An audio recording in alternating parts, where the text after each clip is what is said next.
jam 8 malam.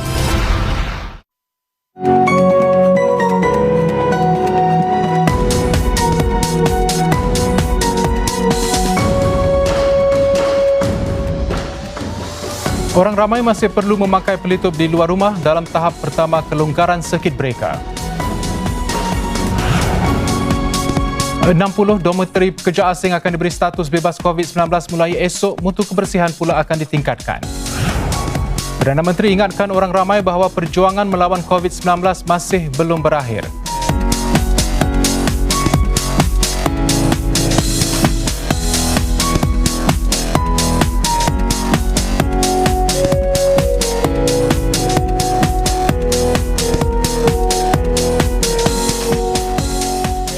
Salam sejahtera.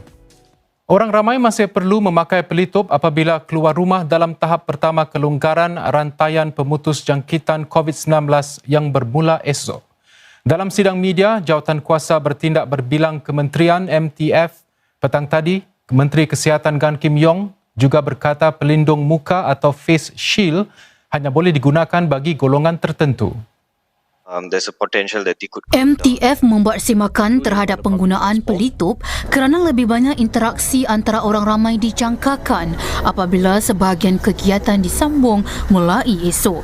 Menteri Kesihatan Gan Kim Yong menekankan bahawa orang ramai perlu memakai pelitup dan bukan pelindung muka atau face shield kerana pelitup memberi perlindungan yang lebih baik.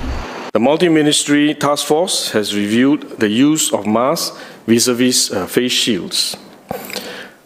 We know that COVID-19 is spread predominantly through droplets. While face shields may provide some protection, the design of face shields typically leaves a gap between the face and the shield, which means that the wearer could still be depositing droplets. This is unlike masks. Meskipun begitu, beberapa golongan dibenarkan memakai pelindung muka. Golongan itu termasuk kanak-kanak bawah usia 12 tahun yang sukar untuk memakai pelitup untuk tempoh yang lama. Selain itu, pelindung muka boleh digunakan oleh mereka yang mempunyai masalah kesihatan yang membuatkan mereka sukar untuk bernafas jika memakai pelitup.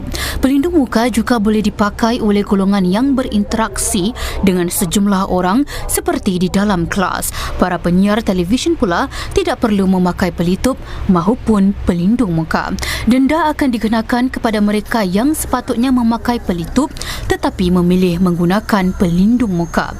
Meskipun beberapa kegiatan akan disambung mulai esok, MTF menasihati orang ramai untuk tidak keluar sekiranya tidak ada urusan penting. Di samping itu, MTF juga akan mula mengeluarkan status bebas jangkitan bagi 60 dormitori yang layak bermula esok. Status tersebut bermakna setiap pekerja asing di dormitori itu sudah bebas daripada COVID-19. Sehingga petang tadi, sekitar 40,000 pekerja asing yang tinggal di dormitori-dormitori disahkan sudah tidak dijangkiti virus COVID-19. Demi memastikan para pekerja asing dapat kembali bekerja dengan selamat, ujian sistematik dan pengawasan kesihatan dipertingkat. Ini bagi memastikan pengesanan awal virus COVID-19 dan mengurangkan kemungkinan jangkitan semula serta penularan virus itu. Pemerintah juga akan meningkatkan mutu kebersihan di dormitori-dormitori pekerja asing. Ia dalam perancangan untuk membina ruang-ruang tambahan untuk menampung sekitar 60,000 pekerja asing menjelang akhir tahun ini. Dengan lebih banyak tempat untuk menampung para pekerja asing, ia dapat mengurangkan kesesakan di dalam dormitori-dormitori serta memastikan ianya berdaya tahan terhadap risiko kesihatan awam. MTF juga sedang mencari penyelesaian mampan untuk menampung para pekerja asing di dormitori-dormitori. Proses ini juga perlu dijalankan secara berperingkat-peringkat. That would include building quick dorms. These are semi-permanent structures that you can assemble quite quickly in a matter of months. And we will be able to provide housing for workers for about 25,000 workers through the building of these quick dorms. Selain itu, lebih 10 dormitori khas dijangka akan dibangunkan untuk menampung sekitar 100,000 pekerja asing dalam masa 2 tahun akan datang. Perdana Menteri Lee Hsien Loong menyeru penduduk Singapura agar terus berwaspada ketika langkah-langkah pemutus rantaian COVID-19 jangkitan dilonggarkan. Ini termasuk mengekalkan jarak selamat dengan orang lain, memakai pelitup apabila keluar rumah, selalu mencuci tangan dan mengelakkan perhimpunan orang ramai. Ini supaya kes COVID-19 tidak naik mendadak sehingga memaksa negara mengambil langkah-langkah lebih ketat lagi. Dalam catatan Facebook, Encik Lee berkata keadaan tidak boleh kembali seperti biasa walaupun vaksin sudah ditemui. Beliau menambah, COVID-19 jauh daripada dihapuskan meskipun kes harian melibatkan masyarakat tempatan telah merosot dengan ketara. Encik Lee berkata pandemik ini memberi negara peluang untuk membuktikan daya bingkas serta kembali lebih kukuh kelak. Beliau turut berterima kasih kepada warga Singapura kerana memainkan peranan membolehkan negara ini membuka semula ekonominya dengan selamat pada akhir tempoh pemutus rantaian COVID-19. PM Lee juga menyeru semua pihak agar meneruskan usaha supaya semua pengorbanan kaki tangan jagaan kesihatan dan golongan lain yang memastikan Singapura terus bertakat bukan sia-sia. Pelekat-pelekat jarak selamat di dalam pengangkutan awam akan ditanggalkan secara bertahap-tahap sedang lagi 20% tenaga kerja Singapura kembali bertugas mulai esok. Kementerian Pengangkutan MOT menyatakan langkah-langkah jarak selamat agak mencabar untuk dilaksanakan semasa waktu sibuk.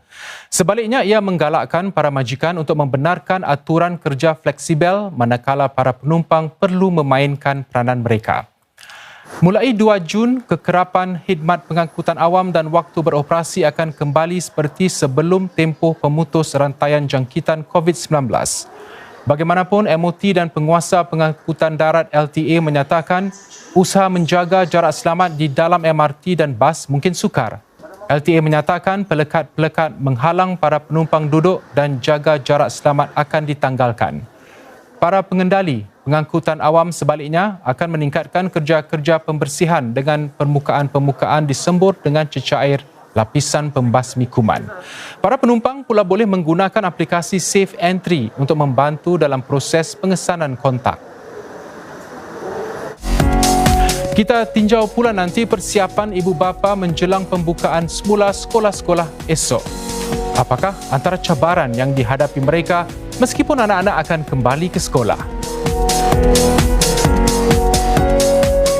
Jimat tenaga dan wang hanya dengan Mitsubishi Electric Starmax Aircon, mudah dibersihkan dan tiada bunyi bising.